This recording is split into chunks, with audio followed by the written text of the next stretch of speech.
ॐ जननीं शारदां देवीं रामकृष्णं जगद्गुरुं पादपद्मे त्वयोश्रित्वा প্রণমামি মুহুর্মুহু। সবাইকে নমস্কার। গতদিন আমরা শ্রী শ্রী মায়ের কথা পৃষ্ঠা 197 অবধি পড়েছিলাম। আজকে আমরা পৃষ্ঠা 198 থেকে শুরু করছি। উল্লেখ্য, এই অংশটি স্বামী অরূপানন্দজি মহারাজ কর্তৃক লিখিত। শুরু করছি। 14 এপ্রিল 1911। উদ্বোধন ঠাকুরঘর সকালবেলা। রোজ ঠাকুর পূজার জন্য যে ফুল আসে তাহা লইয়া উপরে গিয়াছি। বেলা অধিক হইয়াছে, তাই মা বলিলেন ফুলটি যখন আসে দিয়ে যাবে। মা নিজেই পূজার সব জোগাড় করতেন এবং পূজা করতেন। হাত ইশারা করিয়া আমাকে কাছে ডাকলেন। মা তক্তপোষের উপর বসে আছেন, জনৈক ভক্তের কথা জিজ্ঞাসা করিতেছেন। মা, ও নিচে আছে? আমি, হাঁ। মা, কি করে? পরে টরে? আমি, মধ্যে মধ্যে হয়তো পরে। মা, মঠে বুঝি যাবে না? আমি, না, তার যেতে ইচ্ছে নেই। মা, তোমরা বুঝিয়ে বলবে। আমি ঢের বলেছি, তুমি বলো যাতে গিয়ে অন্তত 2-4 দিন থাকেন। মা, বাবা, আমিও ঢের বলেছি, আমি বললেও শুনবে না। মঠে গেলে 5 জন হাসি ঠাট্টা করবে, তাই সে কিছুতেই যেতে চায় না। শরৎ কত করে আমাকে বললে, মহারাজের কথা আমাদের কথা কি মোটেই শুনতে নেই? মঠে গিয়ে অন্তত 2 দিন থেকে মহারাজের কথাটা মান্য করে আসুক না। তাই তো রাখালের সঙ্গে গিয়ে কিছুদিন পুরীতে থাকুক না। একা একা কোথায় যাবে? কোথায় খাওয়াটি জুটবে? আমি, খাওয়ার জন্য কিছু নয়, ভিক্ষা করে খাবে। তবে মহারাজ এবং অন্যান্য গুরুজন বলছেন, এদের কথা মান্য করবার জন্য তো একবার যাওয়া উচিত। মা, হ্যাঁ, তাই তো, গুরুজনের কথা। ওর কাজ করতেই ইচ্ছে নেই। কাজ না করলে কি মন ভালো থাকে? 24 ঘন্টা কি ধ্যান করা যায়? তাই কাজ নিয়ে থাকতে হয়, ওতে মন ভালো থাকে। তোমাদের এখানে কাজকর্ম কেমন চলছে? আমি, তা একরকম চলছে। মা, তুমি রামেশ্বর যাবার কথা লিখেছিলে, তা যাওনি তো বাবা? বেশ করেছ, পথে যা ওঠা নামা। আমি, শরৎ মহারাজ চেষ্টা করেছিলেন, তা অত টাকা কোথায় জুটবে? গেলে শশী মহারাজের উপরই খরচ পড়ত। মা, হ্যাঁ, 1000 টাকা খরচ হয়েছে শশীর। পরদিন মা ঠাকুর ঘরের দক্ষিণ পাশের ঘরে পান সাজিতেছিলেন। বেলা 11টা হবে। উপরে গিয়াছি। মা পূর্বোক্ত ভক্তটির কথা জিজ্ঞেস করিলেন ও চলে গেলেন। আমি, হ্যাঁ, কাঞ্জিলালের বাড়িতে আজ থাকবে, হয়তো কালও থাকতে পারে।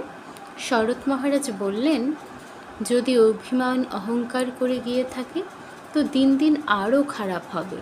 আর যদি লজ্জায় কি করে মুখ দেখাবে এইভাবে গিয়ে থাকে, তবে ঠাকুরের ইচ্ছায় হয়তো মোড় ফিরে ভালোও হতে পারে। মা, কী বা হয়েছে? বেটা ছেলে, মেয়ে তো নয়। ভাঙতে সব্বাই পারে, গড়তে পারে কজনে, নিন্দা ঠাট্টা করতে পারে সব্বাই, কিন্তু কি করে যে তাকে ভালো করতে হয় তা জানে কজনে। দুর্বলতা তো মানুষের আছেই। আমি, শরৎ মহারাজ বললেন, একা থাকা উন্নত মনে হলে সম্ভব, নতুবা যারা দোষী তার আরও অধোগতি হয়। মা, কি ভয়? ঠাকুর রক্ষা করবেন। কত সাধু একা থাকে না। আমি, হৃদয় মুখুজ্জেও শেষ কটায় ঠাকুরের সঙ্গচারা হয়েছিল। মা, তা ভালো জিনিসটি কি কেউ চিরদিন ভোগ করতে পায়? আমি, তিনি ঠাকুরকে অনেক কষ্টও নাকি দিতেন, গালমন্দ করতেন। মা, যে অত সেবা করে পালন করেছে সে একটু মন্দ বলবে না? যে যত্ন করে সে অমন বলে থাকে। আমি, ইনিই তোমার এত সেবা করলেন, শেষে এই হলো। মা, তা শাসন না থাকলে চলবে কেন? ভালো হবে কি করে? জয়রামবাটি। একবার আশ্বিন মাসে দুর্গাপূজার সপ্তমীর দিন 2টি যুবক ভক্ত শ্রী শ্রী মায়ের নিকট জয়রামবাটিতে উপস্থিত হইল। অষ্টমীর দিন তাহারা পদ্মফুল সংগ্রহ করিয়া মায়ের পায়ে অঞ্জলি দিল। তারপর একদিন বলল, মা, আমায় সন্ন্যাস দাও। অপরটিও তাহাতে যোগ দিল। মা হাসিয়া বললেন, দৃষ্টি একটু অস্বাভাবিক। সব হবে বাবা, চিন্তা কি? ভক্তটি জেদ করিয়া আবার বললেন, তার সন্ন্যাস দিতেই হবে মা, আমাকে গেরুয়া দাও। এবার মা একটু গম্ভীরভাবেই বললেন, গেরুয়ায় কি হবে বাবা? গেরুয়াতে কি আছে? তোমরা তো বিয়ে করনি, সন্ন্যাসীই তো আছো। আর যা যা দরকার সব ক্রমে হবে। ভক্তটি আবার বলল, মা, আমার ইচ্ছা হয় পৈতা কাপড় চুপড় ফেলে দিয়ে তৈলঙ্গ স্বামীর মতো সর্বদা ভগবত চিন্তায় বিভোর থাকি। মা হাসিয়া বললেন, হবে বাবা। এবার ভক্তটি অস্থিরভাবে বলতে লাগলেন, মা, দিই ফেলে, পৈতে কাপড় ফেলে দিই। কেবল কথা নয়, কাজেও তাই করতে যাইতেছে। মা তাতে একটু ব্যস্ত হইয়া বললেন, থাক না, থাক না, সময় হলে আপনি খসে যাবে। তথাপি তাহার আবদার ফুরোয় না। বলিতেছে, মা, ঠাকুরের পাগলামির একটু ছিটে ফোঁটা আমায় দাও না, আমায় পাগল করে দাও। আবার বলল, মা, ভক্তি টক্তি কিছুই দিচ্ছ না, ঠাকুরকে দেখাবে না? মা বললেন, হবে বাবা, সব হবে। উভয়ে প্রণাম করিয়া বাহিরে গেলেন। মধ্যাহ্নে সকলে প্রসাদ পাইতেছেন। পায়েস খাইয়া ভক্তটি বলিয়া উঠিল, মা, এ কি পায়েস রেঁধেছ? একটুও ভালো হয়নি। মা হাসিয়া বললেন, কি করব বাবা, এখানে দুধ তেমন পাওয়া যায় না। কেদারের মা নিকটে ছিলেন। তিনি বললেন, বেশ তো বাবা, তোমরা সব ছেলে আছো, খুব করে জিনিসপত্র এনে দিও, মা ভালো করে খাওয়াবেন। এ কথা তাহার কানেও গেল না। বলিল, মা, এবার কিন্তু খেয়ে পেট ভরল না, আবার এসে পেট ভরে খেয়ে যাব। আর উদ্বোধনে আমায় আর একবার দেখা দিও। মা এ কথায় সম্মতি জানালেন। পূর্বাহ্নে শিলং হইতে একটি ভক্ত আসিয়াছেন।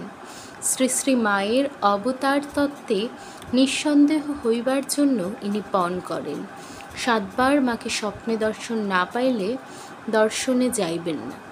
মায়ের কৃপায় 7 বার পূর্ণ হইয়াছে, তাই এবার আসিয়াছেন। তিনি অপরাহ্নে বিদায় লইবেন। মাকে প্রণাম করিয়া বললেন, মা, আসি তবে? আর কি কোনো দরকার আছে? মা, হ্যাঁ বাবা, আছে বই কি, দীক্ষাটি নিয়েই যেও। ভক্ত, তা বাগবাজারেই হবে? মা, না বাবা, ওটা হয়েই যাক, আজই না হয় হবে। ভক্ত, প্রসাদ পেলুম যে। মা, ওতে দোষ হবে না। তারপর দীক্ষা গ্রহণ করিয়া তিনি বিদায় লইলেন।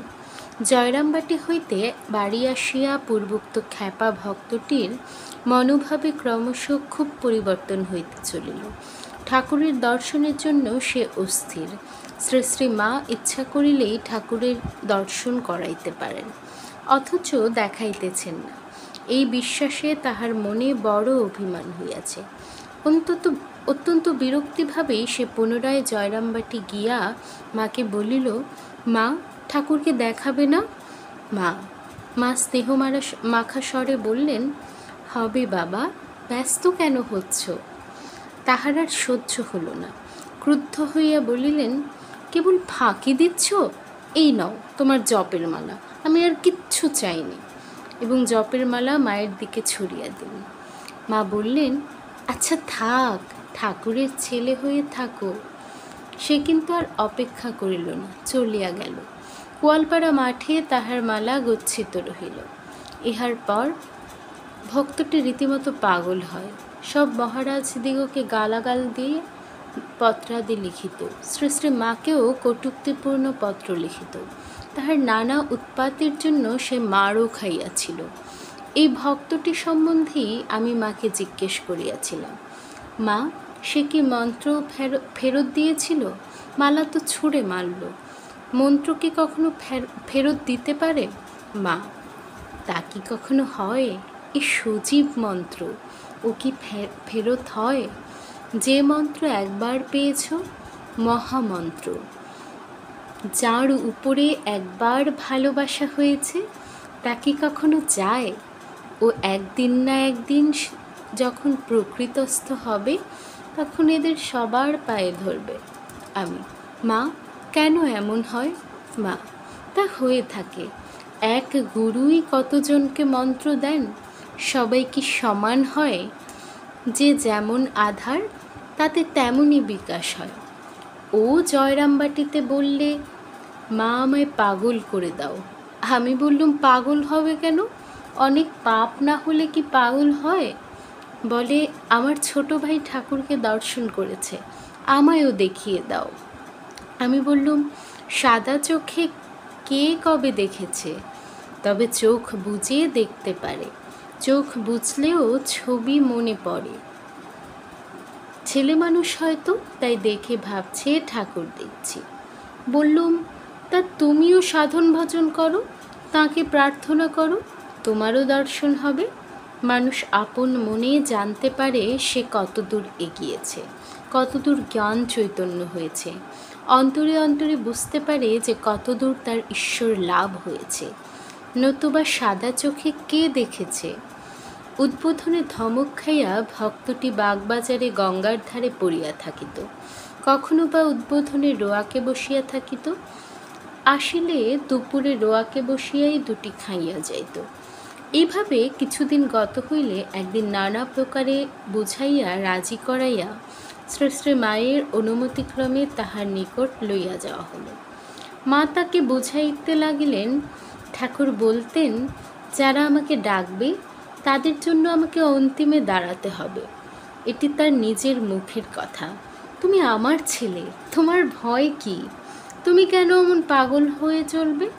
এতে যে দুর্নাম হবে, লোকে বলবে তার ভক্ত হয়ে পাগল হয়েছে।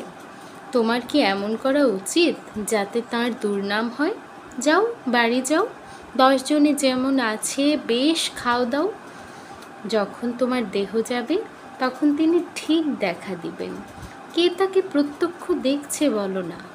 এক নরেন দেখেছিল, সেও যখন তার খুব ব্যাকুলতা, ওইসব দেশে, তখন তিনি তার হাত ধরে রয়েছেন বোধ করত। তাও কিছুদিনের জন্য। বেশ, যাও, বাড়ি গিয়ে থাকো। সংসারীদের কত কষ্ট। এই সেদিন রামের ছেলে মারা গেল, তোমরা হাঁপ ছেড়ে বাঁচো। তারপর বললেন, সেদিন আমি পূজা করছিলুম, পূজা করতে দেখি এর মুখটি ঝাঁকড়া ঝাঁকড়া চুল গোপালটির মতো। সেই দিনেই খানিক পরে এসে উপস্থিত। মায়ের এই সকল উপদেশ ও সান্ত্বনা ভক্তটিকে অনেক শান্ত করে গেল। সেদিন দুপুরে প্রসাদ পাইয়া সে দেশে চলিয়া গেল। বাড়ি গিয়া ক্রমশ প্রকৃতিস্থ হইল। আজকে আমাদের পাঠ এতটুকুই রইল। পরের দিন আমরা এরপর থেকে পড়া শুরু করব। শান্তি প্রদানের মাধ্যমে পাঠ শেষ করছি। ওম শান্তি শান্তি শান্তি। হরি ওম তৎসৎ। শ্রীরামকৃষ্ণার্পণমস্তু। এতক্ষণ ধৈর্য ধরে শোনার জন্য সকলকে ধন্যবাদ এবং আবারও নমস্কার।